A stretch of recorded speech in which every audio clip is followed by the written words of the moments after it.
इस video को लाइक करें, हमारे चैनल को सब्सक्राइब कर बेल आइकन जरूर प्रेस करें हमारी न्यू वीडियो सबसे पहले देखने के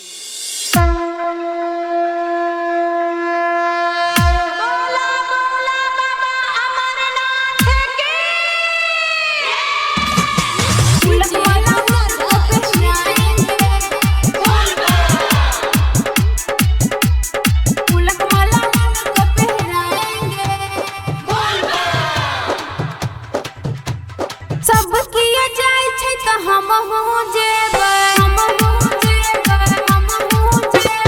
सैया के साथ हम देव घर जेबै सब किया जाय छै त हम हो जेबै सैया के साथ हम देव घर जेबै कांधे पे कमर लचकाएंगे अपने भोले जी को मंदिर हम जाएंगे और फूलक माला उनको पहनाएंगे। अपना भोला जी के मंदिर हम जाएंगे और फूलक माला उनको पहनाएंगे।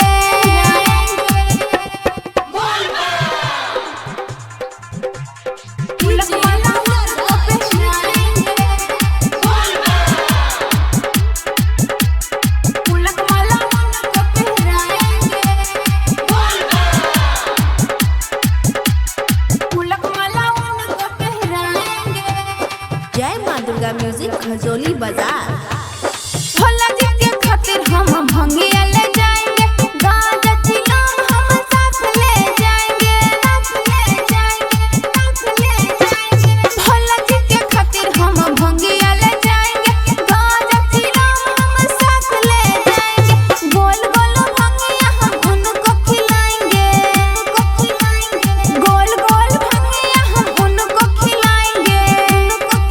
लटकी में जलवा ले जाएंगे,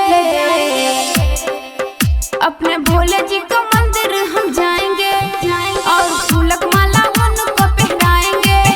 अपना भोला जी के मंदिर हम जाएंगे और फूलक माला उनको पहनाएंगे।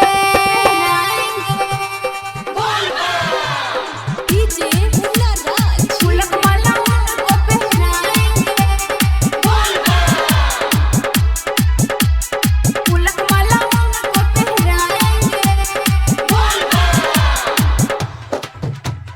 फूलक माला उनको पहनाएंगे। जय मां दुर्गा म्यूजिक खजोली बाजार। काले काले मट्टी भोला जी को हम लगाएंगे, चांद तिलक कर चांद बैठाएंगे।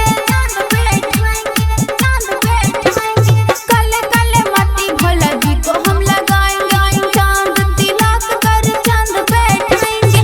बाघ के छाला हम उनको पहनाएंगे, बाघ के छाला हम उनको पहनाएंगे। जगे रूबी उनको मनाएंगे, अपना भोला जी को मंदिर हम जाएंगे और फूलक माला उनको पहनाएंगे। अपना भोला जी के मंदिर हम जाएंगे और फूलक माला उनको पहनाएंगे। सब किया जाय छै त हम हो जेबै सैया के साथ हम देव घर जेबै सब किया जाय छै त हम हो जेबै सैया के साथ हम देव घर जेबै कांधे पे कमर लचकाएंगे अपने भोले जी